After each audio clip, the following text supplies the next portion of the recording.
Buenas tardes, nuevamente gracias por estar pendientes de la palabra del Señor y con el anhelo de que Dios nos hable. Yo también anhelo que Dios me hable a mi corazón cada día y cada vez que me preparo, Dios me habla, porque Él es bueno y su misericordia es para siempre. Mire, como que nada ha pasado, ya se va a acabar el año, nos quedan 15 días más o menos para que este año, incierto para muchos, difícil para otros, pero le puedo asegurar que bendecido en medio de todo, para todos nosotros, ¿verdad?, termine. Y estamos, creo yo, anhelantes y con la expectativa de lo que Dios ha preparado, de una bendición aún mayor que la que hemos podido experimentar. Así que le invito a que desde ya esté pidiéndole al Señor esa revelación, ese rema, esa porción que Dios va a traer sobre su vida para este año que viene, y que sigamos orando por la proclama para que el Señor ponga esas palabras de poder en la boca del apóstol y el momento oportuno, el lugar oportuno para que todo se dé, y sobre todo que nuestro corazón esté preparado para recibir esa abundante bendición que va a ser declarada. El Señor me ponía en mi corazón un pensamiento que me inquietaba. Mire, muchas de nuestra vida es de tomar decisiones, ¿verdad? La decisión correcta o la decisión equivocada. Y la decisión que tomemos va a trascender para bien o para mal para nuestra vida. El problema es que muchas veces en el momentito que toca tomar una decisión, no nos tomamos el tiempo de ponerlo delante del Señor, de pensar la decisión y nos apresuramos, trayendo a veces consecuencias negativas a nuestra vida, y no solo a nuestra vida, sino a generaciones que vamos a dejar adelante, a nuestros hijos en nuestra casa, a nuestra familia, y aún los hijos de sus hijos y los hijos de sus hijos. Y un ejemplo de ello lo vemos con Adán. Mire, dice Primera de Corintios 15, 21 y 22, porque ya que la muerte entró por un hombre, también por un hombre vino la resurrección de los muertos, porque así como en Adán todos mueren, también en Cristo todos serán vivificados. Y en Primera de Tito 2:14 dice, y Adán no fue el engañado, sino que la mujer, siendo engañada completamente, cayó en transgresión. Mire, ¿por qué le leí esos dos versos? Dios había creado un huerto precioso para Adán y para Eva. Ya lo hemos estudiado otras veces, pero ellos lo tenían todo. Eva estaba en la calidad de madre de vivientes, o sea que todos los que nacían de ese matrimonio, podemos decir así, de esa pareja, eran vivientes. Ellos vivían con la presencia de Dios y no les faltaba nada. Vino una tentación y Eva, dice la palabra, fue engañada por la serpiente y comió del fruto que le era prohibido. Pero dice aquí en Primera de Timoteo que Adán no fue engañado. Entonces déjeme explicarle lo que yo entiendo aquí, lo que nos enseñaba el apóstol. A Eva le engañaron. Quizá el error de Adán, no voy a juzgar a Adán, pero fue que no le trasladó la enseñanza completa a Eva, o Eva no la quiso acatar. Pero ella vino y comió del fruto y lo dio a su marido, dice. Adán sabía y tenía conocimiento y él no fue engañado. Pero él decidió en ese momento, de alguna manera, proteger o cubrir a su esposa y comer del fruto. Y a raíz de eso vino muerte y destrucción para toda la humanidad como la conocemos hasta ahora, hasta que vino Cristo y rompió con esa maldición y nos trajo vida y vida en abundancia. Pero volvamos a la decisión de Adán. Muchas veces no le voy a decir cuál hubiera sido la correcta, o quizá tal vez si él hubiera clamado hubiera venido un perdón para Eva, porque hemos visto que Adán es como un prototipo de un salvador que había puesto el Señor para salvar a la humanidad, como un primer Adán, como lo menciona la palabra, ¿verdad? Y quizá a la manera de Moisés, cuando cayó lepra sobre Miriam, pues él hubiera podido clamar a Dios por misericordia y hubiera venido el perdón para Eva. No sé, como nos enseñado el apóstol, los hubieras no existen, ¿verdad? Pero sería otro panorama. Pero viene él y en el momentito decide y come. Y con una decisión, la maldición cayó sobre él y sobre toda su descendencia. Y mire, no es casualidad que Dios los saca del paraíso y empiezan a morar en la tierra. Y dice que con Adán, con esa decisión que él tomó, vino la muerte sobre la humanidad. No es casualidad que lo primero que pasa es que uno de sus hijos mata al otro. No estoy justificando a Caín, pero Adán con su decisión abrió la puerta para la muerte, para toda la humanidad, pero se vio reflejada primero en sus hijos. Entonces, debemos de ser muy cuidadosos y pensar bien qué decisiones tomamos. Mira, hay decisiones, como les digo, que no hay tiempo y nos dicen, sí, hagamos, sí, tomemos tal cosa. O a veces hablamos y decimos y no pensamos en las consecuencias. Yo veo aquí otro ejemplo de alguien que tomó una decisión apresurada y trajo maldición y consecuencias negativas tremendas para generaciones. Y este es Jacob. Mire, en Génesis 25, del 21 al 26, no lo vamos a leer, pero nos narra cómo viene Esaú. Jacob y Esaú eran gemelos, eran mellizos, si se recuerda, habían nacido juntos, y la primogenitura pertenecía solo a uno, que era Esaú. Pero en un momento de hambre y de desesperación, Esaú le vende su primogenitura a Jacob. Y entonces yo veo aquí que por derecho le pertenecía a Jacob. Más adelante vemos que la mamá viene y le dice a Jacob que engaña a su papá para arrebatar esa bendición de primogenitura. Y mire, si leemos en Génesis 25, 31 y 34, dice, pero Jacob le dijo, véndeme primero tu primogenitura. Y Esaú dijo, he aquí, estoy a punto de morir. ¿De qué me sirve pues la primogenitura? Y Jacob dijo, júramelo primero. Y se lo juró y vendió su primogenitura a Jacob. Entonces Jacob dio a Esaú pan y guisado de lentejas, y él comió y bebió, se levantó y se fue, y así menospreció Esaú la primogenitura. Versos más adelante, en el que le había mencionado, Génesis 25, 21 y 26, narra de alguna manera el embarazo que tuvo la madre sería en este caso Rebeca, ¿verdad? El embarazo que tuvo en su vientre. Dice que reñían en su seno, que reñían en su vientre, y que ella le dijo a Dios, si esto va a ser, quítame la vida. Y viene Dios y le explica que dos naciones hay dentro de ellos que contenderán, y Dios le habla a la mamá y le dice, el mayor servirá al menor, marcando de alguna manera el lineamiento o la situación que iba a pasar. Entonces, mire, yo veo aquí que el plan de Dios ya era ese, que Jacob iba a reinar, que Jacob iba a tener la primogenitura. Pero yo veo aquí el error primero de una madre que decide o no le traslada la visión a su hijo, o no le ministra esa palabra, y cuando llega el momento le dice, ve y engaña a tu papá. Entonces, mire, a veces como madres, Dios nos ha hablado, o como padres, ¿verdad? Dios nos ha hablado y nos ha mostrado el camino a nuestros hijos, los dones de nuestros hijos, los regalos que Dios les va a dar o en qué el Señor los va a usar, y nosotros pecamos o nos equivocamos al no trasladarles esa visión, y ahí hemos fallado. Pero también veo como una decisión equivocada, tanto de Jacob como de la madre de Jacob, Rebeca, trae como consecuencia que se desencadene en él una línea de engaños, que primero él engaña a su papá, pero con esa decisión de engaño se desencadenan en su vida una línea de engaños para él. Y como le decía, mire, Rebeca ya sabía que él iba a ser el primogénito. ¿Por qué no le dijo, mira, anda y reclama lo que te corresponde? ¿Por qué tuvo que llevarlo a un engaño y le dice, ponte la piel de tu hermano, yo te preparo el guisado, la vestidura de tu hermano, y es el aroma de tu hermano, y entra y engaña a tu papá que ya no ve? Y también Jacob, qué lento, perdónme que se lo diga, pero él ya tenía el derecho, su hermano se lo había cedido. ¿Por qué no llegaron de común acuerdo con la mamá, con el papá, y decirle, mira, mi hermano hizo esto y esto y esto? El hermano no podía mentir, se lo juró, vimos en el verso que se lo juró. Y él me cedió la primogenitura, dame la bendición. A Jacob le hubiera tocado darle la bendición. Y se hubiera librado Esaú de una vida de engaños. Más adelante vemos que él tiene que huir porque su hermano lo va a matar, que tampoco tendría derecho a matarlo si él había vendido su primogenitura. Pero él huye y se esconde y va a dar a la casa de Labán. Y dice que él se enamora de Rebeca, siempre se me confunden las dos, de Rebeca, y trabaja 7 años para que se la haga en matrimonio. Y después de 7 años viene el papá y lo engaña, Labán engaña a Jacob y le da a la hermana menor. Como dicen en chiste, ¿verdad? Que fue el primer error musical, porque en vez de darle la mayor, le dieron la menor, ¿verdad?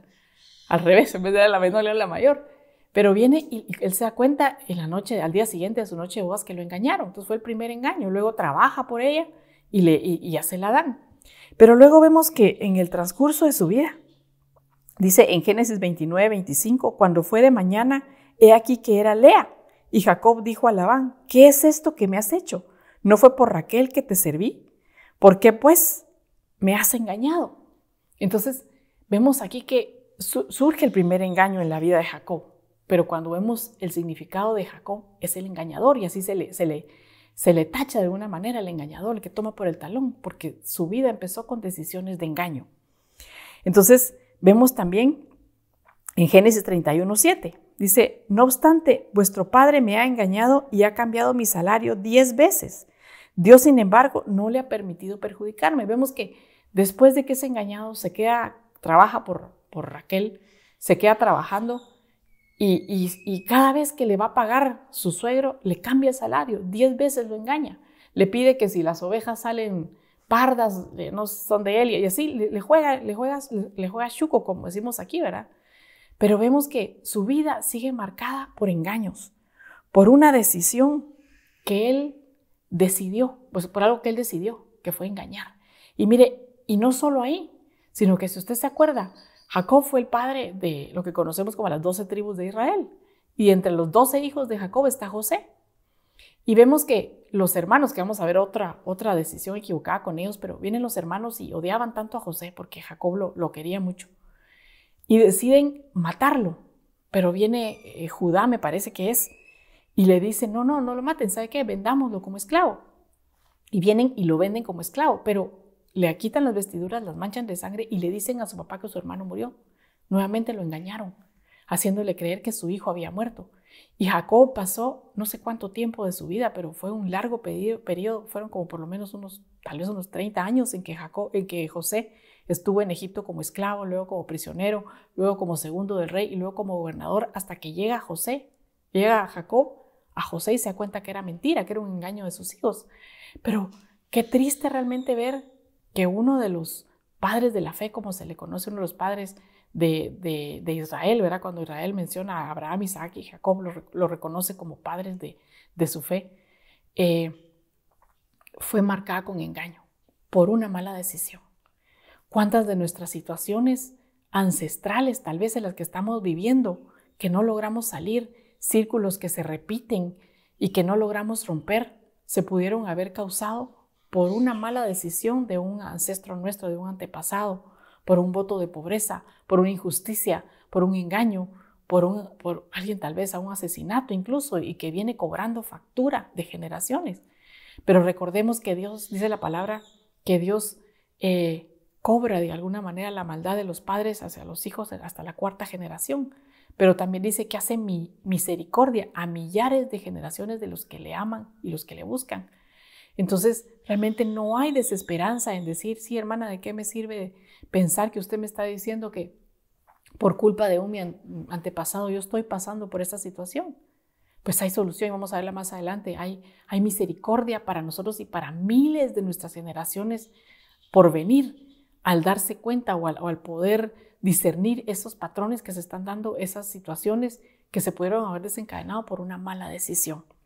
Y mire, aquí vamos a ver otra decisión que afectó a generaciones, y son los hermanos de José. Acompáñame a Génesis 37, 26 y 28.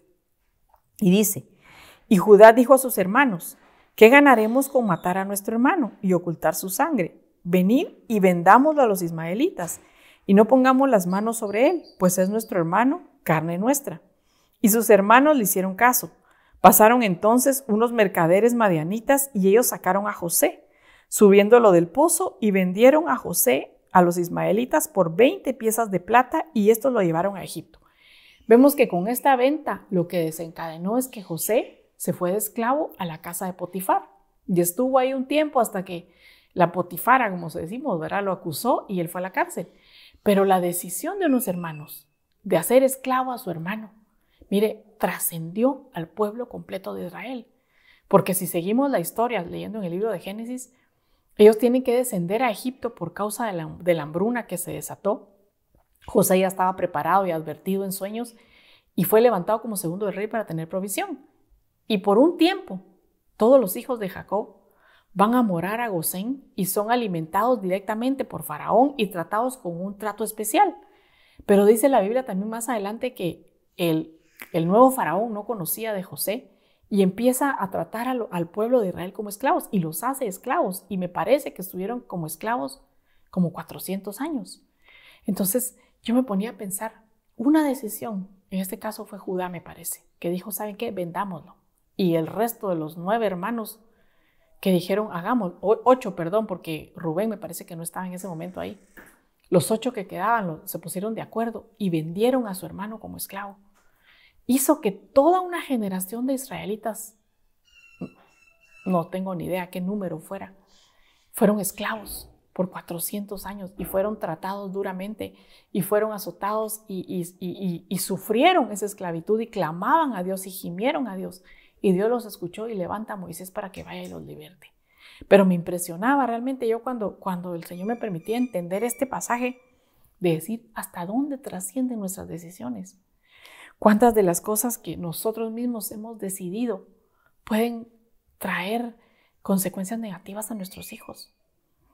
Puede ser que la comodidad, digámoslo así, de vivir un evangelio light, perdóneme que se lo diga así, un evangelio sin compromiso, un evangelio en que sí amo a Dios y le obedezco más o menos.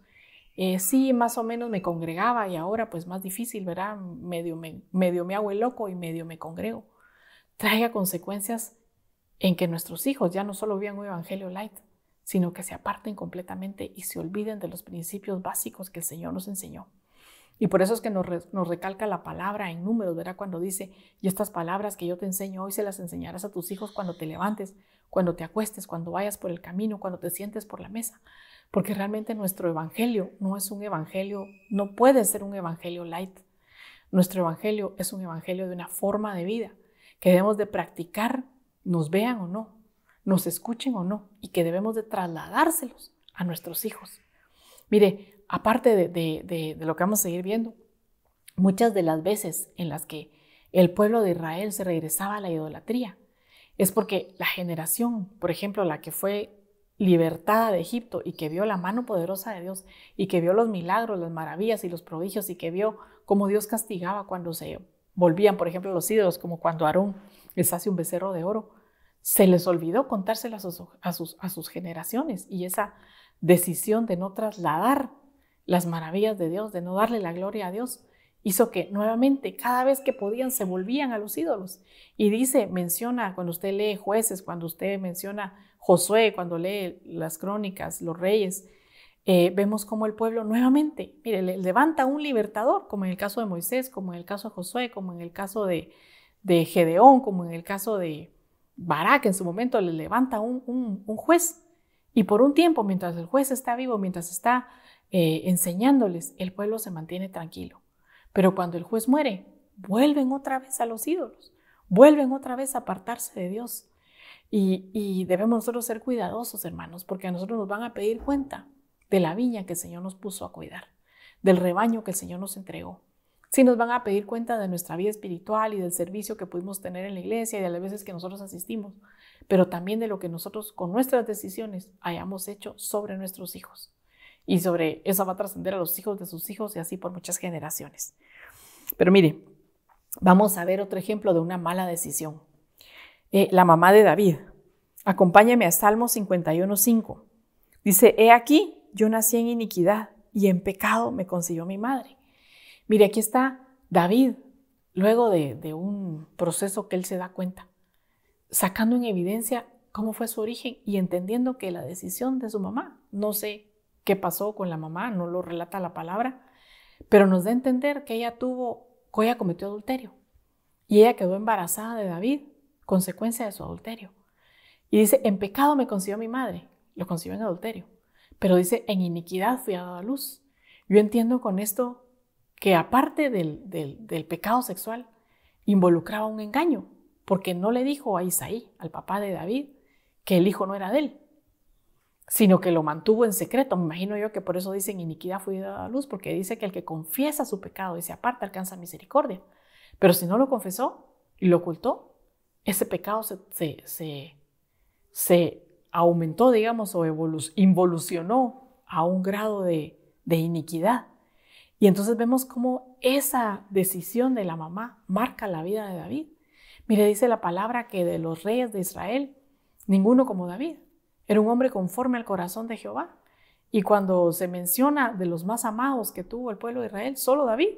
Salomón fue sabio, pero David sobrepasa a todos. Y a pesar de eso, vemos que tiene un gran problema David. Y es que un momento que le tocaba salir a la guerra, lo menciona así la palabra, decide no irse a la guerra y decide quedarse en su balcón. Y está en su balcón y ve a la mujer de Urías Eteo bañándose, que no sé por qué se bañaba en el balcón al aire libre también, ¿verdad? Y la codicia y la manda a traer y comete adulterio con ella, como lo hizo su mamá. Y luego de que comete adulterio, pretende seguir con el engaño, porque ella queda embarazada de él y tiene un hijo, está esperando un hijo, y pretende seguir en el engaño, como lo hizo su mamá, llevando su pecado a nivel de iniquidad. Y viene y manda a llamar a Urías y le dice que descanse, que se vaya a su casa, para como decimos aquí, ¿verdad? Para endosarle al hijo a él, ¿verdad? Pero Urías no va y se queda en la puerta del palacio, porque dice, mis hermanos están en guerra, ¿cómo voy a ir yo a reposar a mi casa? Mire la fidelidad de ese hombre. Entonces David se da cuenta que no puede, yo lo veo como la misericordia de Dios dándole oportunidad de enderezar sus pensamientos, de no seguir con su transgresión. Y él viene y sigue adelante y entonces lo manda a la guerra y manda una orden por medio de un oficial. Le manda una orden a él. Él lleva la orden en la mano para su oficial, donde dice que por favor lo ponga al frente de la batalla. ¿Para qué? Para que lo maten, para cubrir su pecado, no con la sangre de Cristo y alcanzar el perdón, sino para cubrir su pecado con engaño. Y entonces podríamos decir que eso llegó de iniquidad, llegó a transgresión, llegó a lo más bajo del pecado. Pero vemos también que nuestro Dios sí es un Dios que se enoja, pero vemos que es más grande su misericordia y su favor. Porque luego David recapacita y se da cuenta y clama al Señor y el Señor lo perdona y lo vuelve a levantar. Pero vemos cómo la decisión de su mamá del adulterio y del engaño sellan la vida de David. Y David es afectado en su vida, en su reinado, con adulterio y con engaño. Y vemos cómo de alguna manera el pecado sexual se sigue repitiendo en su familia. Porque vemos que más adelante su hijo, Amnón, viola a su hermana Tamar. Y luego la repudia. O sea, sigue el pecado sexual latente por una mala decisión de la abuela en este caso, ¿verdad? Vemos también cómo Salomón, que es hijo de Betsabé, que es la que fue esposa de Urías, es advertido por su mamá. Si usted lee Proverbios 31, empieza con este verso y le dice, ¿qué hijo mío, qué hijo de mis entrañas? Y le dice, no des tu vigor a las mujeres, como dándole a entender de alguna manera, no te vayas a rendir o de alguna manera a darle tu fuerza a las mujeres y que las mujeres te manejen. Yo así lo entiendo. Y vemos que a pesar de que su madre lo advierte, es exactamente lo que le pasa. Porque vemos que a pesar de que Salomón pide sabiduría y que es conocido como uno de los hombres más sabios de la tierra, dice que no ha habido otro más sabio como Salomón, esa sabiduría no le sirvió de nada. Porque se fue en pos de cada una de sus mujeres y en pos de cada uno de los ídolos de sus mujeres. Y al final de Salomón, fue peor que su inicio. Y yo creo, hermanos, que debemos de cuidar, no importa los errores que hayamos cometido, como en el caso de David, ¿verdad? En nuestro caminar, en nuestro inicio, en nuestro proceso.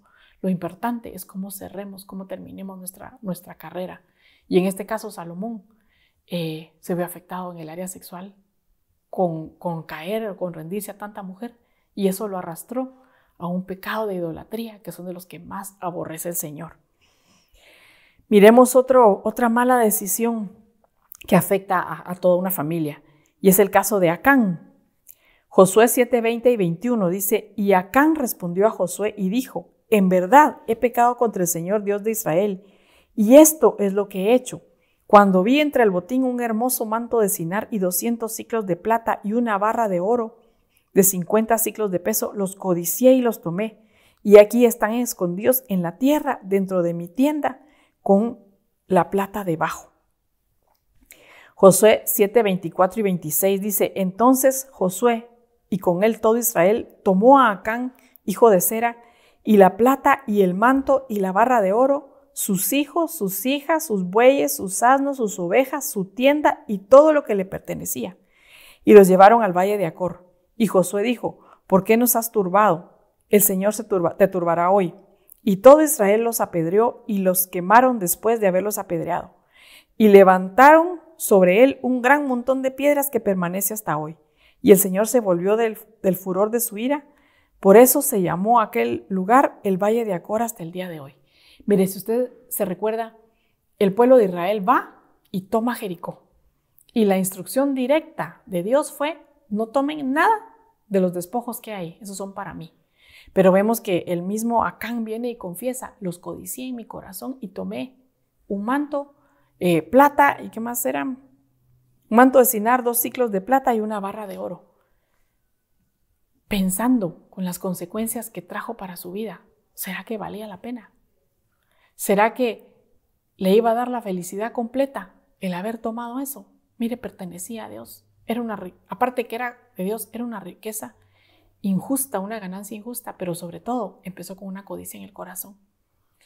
¿Cuántas veces te pudo haber tocado en tu vida la puerta de la codicia, presentándote un dinero fácil, una ganancia injusta, una manera sencilla de proveer, entre comillas, ¿verdad?, para tu casa?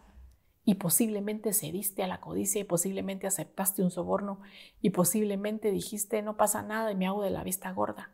Pero hoy el Señor te está trayendo a tu memoria esta situación, porque quizá con esa puerta, con esa decisión que tú tomaste, desataste maldición sobre tu casa.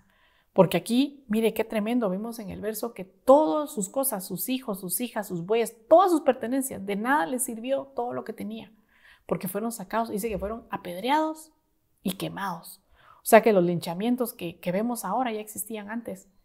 Y yo no sé si ya estaban muertos cuando los quemaron o los quemaron vivos, no tengo ni idea. Pero imagínense qué muerte más tremenda que sufrieron su generación por la decisión de un padre. Yo creo que si la familia hubiera podido, hubiera preguntado y hubiera visto el panorama, le ruega al papá que no lo haga. Entonces, yo te invito, yo sé que aquí nadie de los que está escuchando ha tenido que pasar por esa prueba de codicia o por esa tentación. Pero si alguien por ahí, remoto, en algún lugar del planeta o de Marte, por ahí, se le presentó esta situación, yo quiero decirte que misericordioso es Dios y poderoso es para permitirte un arrepentimiento y sobre todo cortar con esa maldición, con esa puerta que se abrió sobre tus hijos, sobre tus cosas, sobre tus pertenencias de destrucción. Porque posiblemente tú veas el bien y aparentemente, ¿verdad?, y veas la comodidad económica y dices: bueno, fue una buena decisión y nada pasó. Pero no sabes qué consecuencias les puedes traer a tus hijos de destrucción por generaciones, como lo hemos estado viendo. Yo creo que ni todas las riquezas del mundo se comparan con la destrucción que puede venir para nuestros hijos, o con el dolor o con el sufrimiento, o posiblemente nunca van a poder salir adelante por una injusticia, por un dinero injusto, por una mala decisión. Y hoy el Señor, que es bueno y misericordioso, nos está trayendo esto a la mente para que escudriñemos nuestro campamento, como hicieron en ese caso ahora que llegaron y escudriñaron el campamento de Acán y lo encontraron. Y si él hubiera confesado antes y si él hubiera clamado, él hubiera escudriñado el campamento y lo hubiera presentado delante de Dios, el final hubiera sido otro. Hubiera sido de perdón y de misericordia. Pero por cuanto lo tuvieron que descubrir, la consecuencia fue nefasta para él, para sus hijos, para sus hijas, para sus bueyes, para todos sus bienes. Su linaje, su generación se terminó ahí en ese lugar por una mala decisión y por una decisión que quedó oculta y que no se confesó. Miremos también otro tipo de codicia de alguna manera, y es Giezi. Acompáñeme a 2 de Reyes 5:27. Dice: por lo tanto, la lepra de Naamán se te pegará a ti y a tus descendientes para siempre. Y él salió de su presencia leproso y blanco como la nieve. Mire, le voy a contar brevemente la historia, yo sé que a usted le escuchó, pero Naamán era un jefe del ejército sirio y le brotó lepra. Una criada que vivía con él le dijo que había profeta en Israel. Él va, el profeta viene y lo manda a que no lo atiende personalmente, sino que le manda a decir que se bañe en el Jordán 7 veces y que su lepra se va a quitar. Al principio un poco cascarrabias y testarudo, no lo quiere hacer, pero lo hace y es sanado la lepra. Él regresa y en agradecimiento le quiere ofrendar a Eliseo. Eliseo. Le quiere ofrendar, también se me confunden, perdone, pero es Eliseo. Le quiere dar la ofrenda que tenía preparada y Eliseo no la recibe. Y se va, Naamán.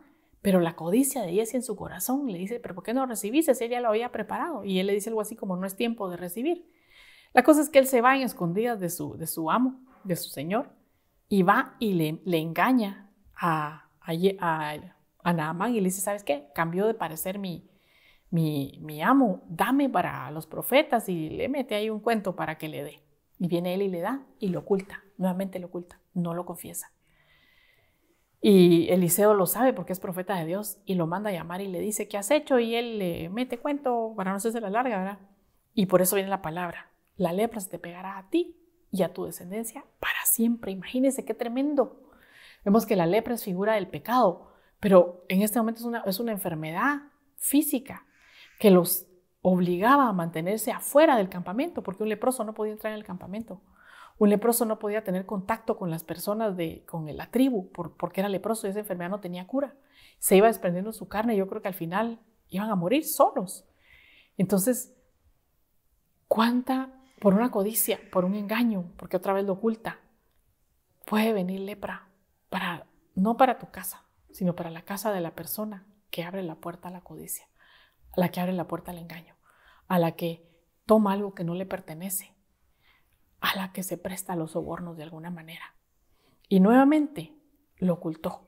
Y yo creo que el Señor nos está diciendo, hermanos, no sé a quién, no sé en qué planeta se encuentre, pero que si ocultaste en algún momento una ganancia injusta, si te quedaste con algo que no te pertenecía, Dios es misericordioso para que vayas y lo confieses y sea borrado tu pecado y sea quitada la lepra de tu vida y de toda tu generación.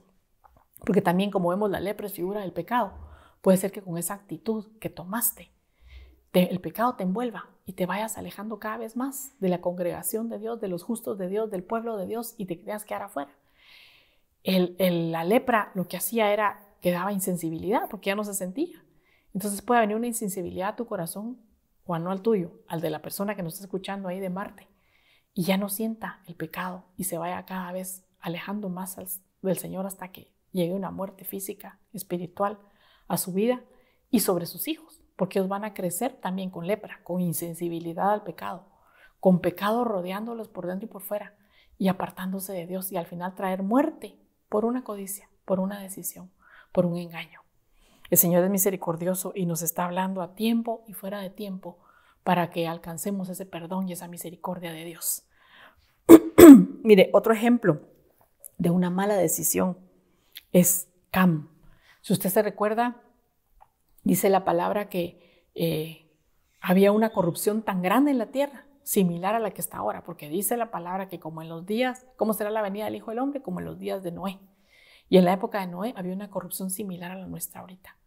Viene Dios y mete a Noé al arca y con sus hijos y sus esposas respectivas de él y de sus hijos, y los salva de esa corrupción. Pero cuando salen, dice que Noé planta una viña, se embriaga y queda desnudo, tirado, borracho. Y uno de sus hijos, Cam, dice que se acerca y ve su desnudez.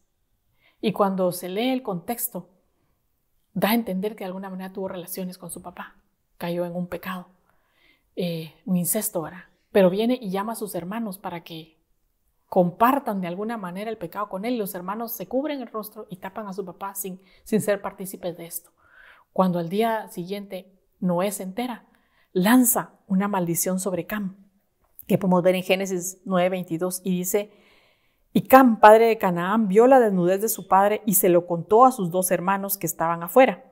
En el verso 24 a 25 dice: cuando Noé despertó de su embriaguez y supo lo que su hijo menor le había hecho, dijo: maldito seas Canaán, siervo de siervos serás para tus hermanos. Mire qué tremendo, siervo de siervos, como que la categoría más baja. Y se dice que bueno, no se cree, de la raza de Cam, del linaje de Cam, viene de la descendencia de la raza negra. Mire, no es casualidad que la raza negra haya sufrido esclavitud por tantos años y les haya costado tanto el ser libres. Y vemos, yo no conozco mucho de la historia, pero lo que he visto en documentales, en películas, en historias, ellos han peleado por su libertad, por su igualdad. Sin embargo, hasta la fecha, yo veía, por supuesto que en películas a veces, ¿verdad?, cómo los padres de raza negra le enseñan a sus hijos que ellos son diferentes, que ellos son tratados diferentes porque sigue la discriminación y ellos tienen que vivir de alguna manera diferente. Han pasado ahorita violencia por causas raciales, ¿verdad?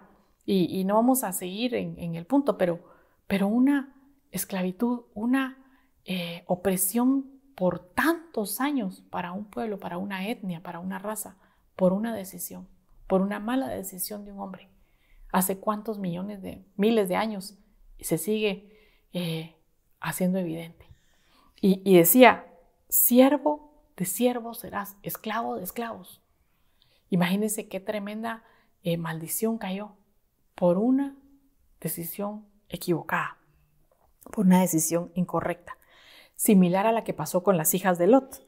Mire, volvemos al pasaje, dice en Mateo 24, me parece que le dicen cuando el Señor le preguntan, ¿cómo será la venida del Hijo del Hombre? Como en los días de Noé y como en los días de Lot.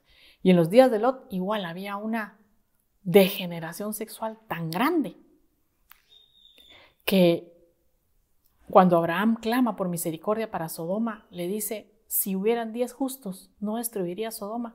Y el Señor le dice, no hay 10 justos. El único justo que había era Lot. Y viene Dios y manda ángeles para que saquen a Lot con su esposa y sus hijas. Al parecer nos deja entender la palabra que habían más hijos, pero ellos se quedaron en Sodoma y fueron destruidos.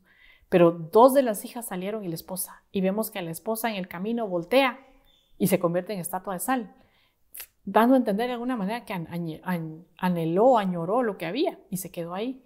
Y las 2 hijas salen y vemos que engañan a su padre y lo embriagan para cometer incesto y para engendrar hijos de él. Fue la mayor la que empieza y toma esa decisión de decir, no me quiero quedar sola y no sé qué le pasó por la cabeza, ¿verdad? Y yo quiero engendrar hijos y embriaga a su papá y convence a su hermana. Y la decisión de la hermana afecta a la hermana menor. Génesis 19, 37 y 38 dice, y la mayor dio a luz un hijo y lo llamó Moab. Él es el padre de los moabitas hasta hoy. Y en cuanto a la menor, también ella dio a luz un hijo y lo llamó Ben-Amí. Y es el padre de los amonitas hasta hoy. Y mire, vemos después más adelante que se descubre lo que hicieron y hay una maldición sobre los amonitas y sobre los moabitas. En Nehemías 13:1 nos la describe. Y aquel día leyeron el libro de Moisés a oídos del pueblo y se encontró escrito en él que los amonitas y los moabitas no deben entrar jamás en la asamblea de Dios. Imagínense, parte del pueblo que Dios había escogido cuando apartó a Abraham, que la promesa no era para Lot, pero yo creo que al final la arrebató, de apartarlos, de hacer de ellos una nación santa, un pueblo escogido, es rota, es cambiada por una maldición, por una decisión de una noche de una mujer y convencer a su hermana de engañar a su padre, y una noche de la otra, una noche de placer, trajo maldición para que nunca pudieran entrar a la asamblea de Dios por generaciones, o sea, nunca iban a poder entrar. Pero Dios es bueno, Dios es misericordioso, y hasta aquí parecería desalentador el mensaje, pero sabemos que Dios tiene un plan perfecto para cada uno de nosotros y sabemos cómo, vamos a ver ahora cómo decisiones correctas, decisiones valientes, decisiones riesgosas de alguna manera, pero con entendimiento, con sabiduría, rompieron maldiciones y alcanzaron bendiciones. Y una de ellas es Ruth, que de hecho era moabita. Ruth no tenía derecho a entrar en la asamblea de Dios por ser moabita. Pero vemos que en Ruth 1:16, ella se casó con un hijo del pueblo de Israel, un benjamita me parece que era, que no hubiera podido hacerlo porque ella estaba bajo maldición. Sin embargo, la misericordia de Dios permitió, yo no sé si era plan perfecto, pero se casan, muere el hijo. Y la suegra amargada, Noemí, le dice, ¿sabes qué? Vete, regresa a tus ídolos, a tus padres. Y la nuera, Orfa, que le dijo lo mismo, le dice, está bien, se da la vuelta y se va. Pero Ruth viene y le contesta, no insistas que te deje o que deje de seguirte, porque a donde tú vayas yo iré, donde tú mores moraré, tu pueblo será mi pueblo y tu Dios será mi Dios. Mire, esta decisión valiente de elegir al Dios Todopoderoso para que fuera su Dios, le cambió su maldición, le cambió el no poder entrar a la asamblea de Dios y le trajo bendiciones abundantes, porque al tomar esa decisión y seguir a Noemí, Ruth es incluida en la genealogía del Señor Jesús y Ruth se convierte en la bisabuela de David, uno de los reyes más famosos, más queridos y más nombrados de Israel, por una decisión correcta, por la decisión de decir, no importa mis creencias, no importa lo que me enseñaron mis padres, no importa los dioses de mis padres, yo decido seguir al Señor. Yo decido servirle al Señor. Yo decido que Él, que el Dios Todopoderoso, el Dios que creó el cielo y la tierra, sea mi Dios.